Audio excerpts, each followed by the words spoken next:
All right, guys, so now we're going to walk through just a standard EMS call. So I'm on my dashboard here. I'm already logged in. I've got everything selected that's necessary here on the left-hand side. I've been dispatched to a call. I want to wait until I get on scene before I decide to actually start this EMS form. The reason for that is if I start this EMS form and I get on scene and it turns out that the patient has already been transported, or that the transport company has waved us off, or maybe I'm looking for the patient and there's no patient found. Whatever the case is, there's many reasons why we might get dispatched to an EMS call but then show up to a call other than an EMS call. So I'm going to wait until I get on scene. And the reason for that is if I go ahead and create a new EMS call by selecting this button, it's going to cause some downstream issues that are going to require me to complete this paperwork, even though if it's not an EMS call, there's nothing for me to complete. So I'm going to get on scene and I'm going to first make sure that we do in fact have a patient. And if so, I'm going to click this big button right here. It says New CAD Incident. And I'm going to come in here, just verify that yes, all that information is correct. And since I have Engine 12 selected over on my dashboard, I'm only going to see Engine 12 calls, right? I'm going to find the call that I've been dispatched to. Let's say it's right here at the top. I'm going to come right here and click this tab to download the call. Now I'm not going to do that on this one because I don't want to mess up their calls, and since this is a live, it could cause problems. So I'm just going to click this button down here, which will essentially assign a new incident. And then I'm going to see a screen that looks a lot like this. All right, and if I've got a patient there and I know I'm going to be on scene with them for a while and I'm going to be treating them, I'm going to hit this Provide EMS Care Single Patient. These are quick buttons, and based on what I find when I first show up, I'm going to select a button that's associated with that call type. I have multiple patients here. I have an assist transport agency. I've got a lift assist, release at scene, multi-release at scene, and refusal AMA. Okay, so I'm just going to hit this first one. It's going to ask me, are you sure you want to make these changes? The current value for incident patient disposition is blank. We're going to change it to patient treated, transfer care, and so on. I'm going to say yes, apply those changes. Now the name of the game here is turn all the red fields blue. All right, and as we go through here, I'm going to be trying to get different patient information and filling out my form. Because I created a new incident, I'm not going to have an incident number here. So there's no way I'm going to be able to turn this field unread. And if I had a question about what it is they're wanting in this field, I can click on or tap this little exclamation mark, and it's going to tell me what it wants. It says download CAD Incident. Incident number is a required field, and it gives me an error code. All right, because we didn't do that, there's no way I can get this, and it's a grayed out field. So we're just going to move on. Just keep that in mind. If you run into something and you don't know why it's red, you can always click that exclamation point there, and it will tell you why. I've got a single patient, and that's really everything else that I need to complete in here. I'm going to come down to dispatch info. And again, much of this is going to come over from the CAD, so I'm not necessarily going to be doing this on a call if I downloaded the CAD information. One thing to note, when you're working on your iPad and you click this drop-down menu, you're going to get a pop-up keyboard. Since I'm using an external keyboard, it's not doing that, but it's going to pop up a keyboard here as well, and it can make scrolling through a long list of options a little difficult. So I recommend using this button right here to bring that same list of content over to the side panel, and it's just a lot easier to see and use if I'm on an iPad. So we'll just say it's a fall. Again, much of this information is going to come over from the incident CAD information, but we'll we'll just kind of make up some stuff here for right now.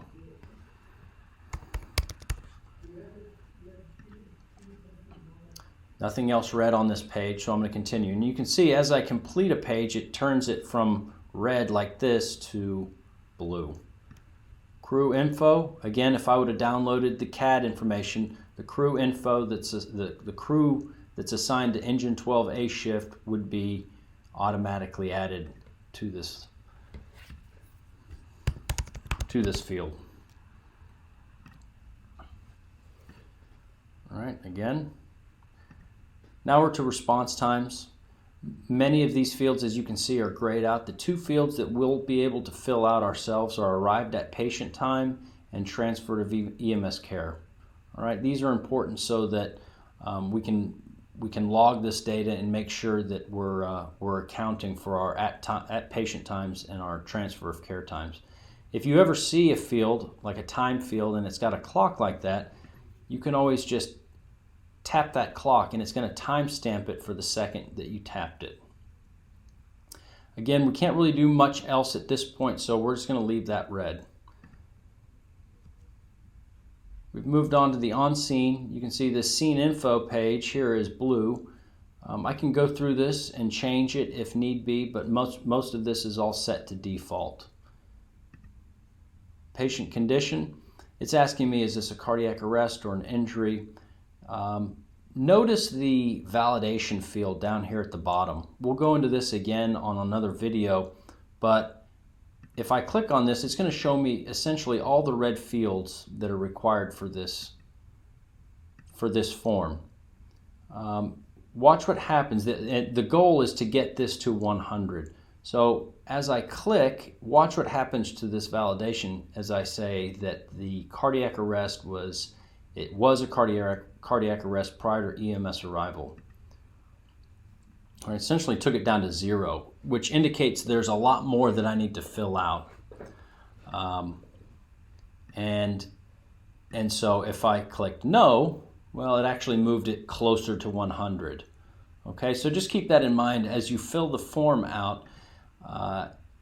You may be creating additional fields. There's some more information that the EMS office wants to know about that cardiac arrest, if in fact you said yes, the cardiac arrest happened prior to our arrival. Moving along to patient assessment.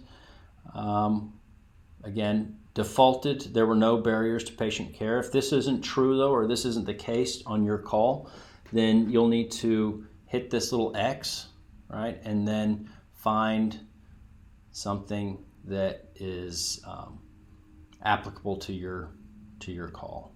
Okay. The complaint is going to be the primary or the chief complaint for this person, and this is generally as described by the patient. So maybe something like, "My head hurts." This can be a direct quote or it can be paraphrased. Yeah, there you go. So as you can see, as I filled that in, it turned this red box blue. So I'm going to hit OK, and we can move along to additional fields. If you have date and time of onset, you can select anatomical locations of where this head pain exists. But again, the red is going to be the minimum. We're on to symptoms and impression. Again, I've got this drop down, so instead of doing the drop down, I'm going to use this little menu button just to the right of it so I can get kind of a better view of what's going on. And this is going to be my primary impression, and if they've got a headache, maybe after talking with them, I'm discovering that it may be because of a fever, or they've been claiming that they're sick. Patient information. This is going to be their general demographics, including some of their name and address. Now, when working off an iPad, you're going to be able to utilize a utility that's built into the iPad that can scan the back of a driver's license. This is not the easiest little utility to use. It works if you've got good light. But in the end, you just need to be able to get their information. It can be very helpful if that is if that's available to you. You can also come down here to find repeat patient. We're not going to go into this right now because it will bring up a live look at repeat patients and all of their information. And since this will be on YouTube, we want to make sure that's all kept private. So for now, we're just going to use guy I know.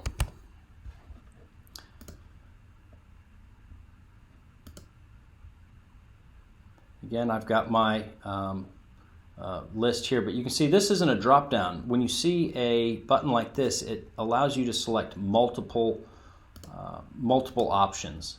So let's say I'm white and I'm also American Indian. All right. There's also an other, and I believe if you are unsure, you can come over to this not value button, which is not recorded or not applicable. Date of birth, again, I can just click that little clock. It's going to timestamp it for today. Now, when I do that, it's recognizing this is a minor, and it will add additional questions, related to who knows this minor or who is their guardian. Estimated body weight. There you go. And a nice thing here is you can get an automatic calculation of kilograms. This is going to be nice for when you're calculating up your drug dosages. Okay, now I'm back to the address and a postal code. I can, if we're at the patient's house, I can say it's the same as the incident address. If it's different, obviously you'll want to go in there and change that. Turned this all blue, so now we're moving along. You have patient history here. Again, this is where you can put your advanced directives and other such information. Actions. All right, this is where we're going to add our actions, the things that we've done on scene. All right. The EMS office has decided that at the very minimum, we need a set of vitals, right? But this shouldn't be where you stop. If you want to go ahead and complete your assessment and mark all that down, any procedures that you do must be recorded. Medications provided, airways, and medical devices used. All right, so we're going to go ahead and add a set of vitals. It wants to know who took these vitals. If I click the little menu, since I put my name as the crew up there, it has my name right here at the top. If there was anybody else on my engine, they would have their names on here as well. So that makes it easy if I just select that. I can put my heart rate. Kind of pops up there. Sometimes that's a little bit of an annoyance, but it is what it is. We'll say exact room air. Systolic blood pressure. Again, not a fan of that pop-up, but we'll work through it.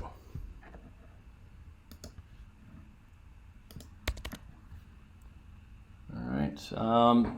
An improvement over Firehouse from the way we used to do it here. At least now we have a place to record our blood glucose levels, which is kind of nice, as well as a whole host of other options to include into our report. I'm happy with that, so I'm going to hit OK. All right, that's it. And let's say I wasn't able to do an assessment. Transport showed up just as I was finishing this. I give them my report, and that's really essentially the end of my care for this patient. I'm going to go back to the fire engine after we've gotten the patient transferred or moved the patient to the ambulance.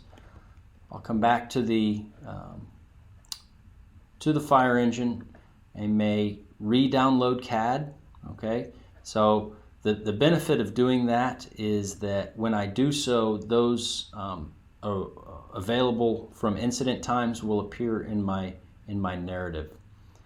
So what I like to do is go to CAD right up here at the top. I'll click that. Since I didn't download a CAD call initially, it's giving me the entire list again to select from. Had I downloaded a CAD incident initially, it would ask me do you want to re-download the CAD incident that you just downloaded? And in that case, I would say yes. It would pull in my remaining response times here. It would fill in this unit back in service time. We'll fill that out. Say transferred care. And so much of this would already be, none of this would be read after I re-downloaded my CAD. And now I'm going to complete my narrative. All right. We have a drop down here. If you'd like to use it, you may. The auto generate is a good place to kind of get started. You can hit the generate button, and it's going to pull in all of the information that I've completed in here. If I did any patient history, all of my assessments, patient information, on scene, CAD response times, all of that will get included in this report. Now, we really need to think about making a full narrative, right? And this isn't a documentation class, but you are strongly encouraged to come down here and complete the things that aren't recorded in here. How was the patient found? What were the circumstances in these sorts of things? How was the patient moved to the ambulance and that sort of stuff? And so you can go ahead and use this section right here to fill in the blanks.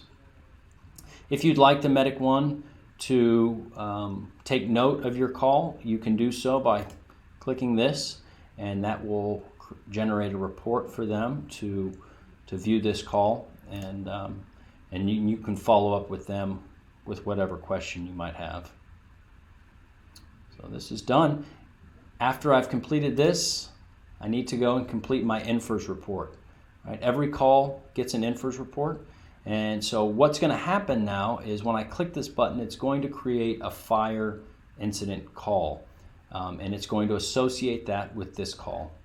If you'll look down at the bottom, I still have a 75, right? Most of this is going to be related to my en route time and my incident number and that sort of thing. But when I click this, it's going to open up another dashboard looking thing. And you can see down here at the bottom now, I have one associated incident, right? And what that's essentially saying is you're working on a new report and it's creating, it is attached to an additional report. So we have 2 reports associated with this one incident. For this call, it was an EMS call excluding vehicle accident with injury. So I'll go ahead and click that, and yes, I confirm these are the changes I want to make. And again, I'm just going to work down. There's not a lot here. Most of this will all be pulled over from our EMS call, so you're not going to see any of this when you're downloading your CAD information. And here is our narrative, right? There's no auto generate with this one. As you know, doing your INFRS narratives for EMS calls, it is a very simple type report.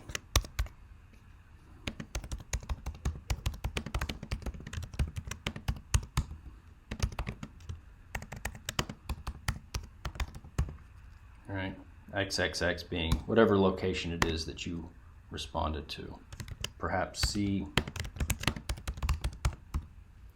Okay. Again, this would come over as we downloaded CAD.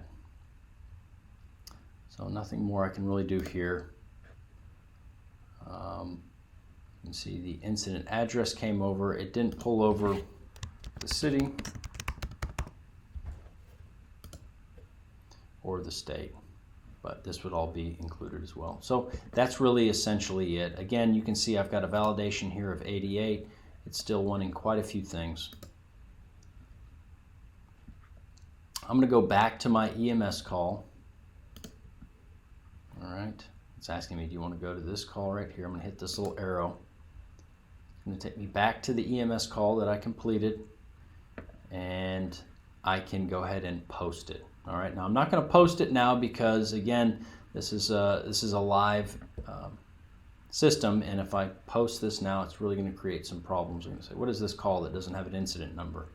However, when I post it, it is not complete. I'll need to finish the call out when I'll hit it here, and it's going to ask me, you're about to post this incident. You can mark it as finished. If I do this, I'm basically saying I'm finished with the call, I've completed my report, and I'm ready to close it out. If I opt not to select those, I can post it without finishing, right? Maybe I'm going to come back later, I need some more information to complete my report. I understand it that they have removed the unlock feature or the lock feature for these calls. Initially it rolled out. We were told when you finish the call, the report will be locked and you can make no more changes to it. That has been changed, so it will remain unlocked. And so if you have an issue posting, hopefully that doesn't prevent you from completing your report and finishing it. All right, guys, that's it. I know it was kind of a long walkthrough. Trust me when I say that this happens very quickly once you really start figuring out where all these buttons are, and you can really navigate this very quickly. We're going to go over a few other things, talk about transferring EKGs, some of the power tools and situation tools. But for now, I just wanted to give you a quick overview of how to complete your EMS call, just running down that left side and turning the red stuff blue. Thanks.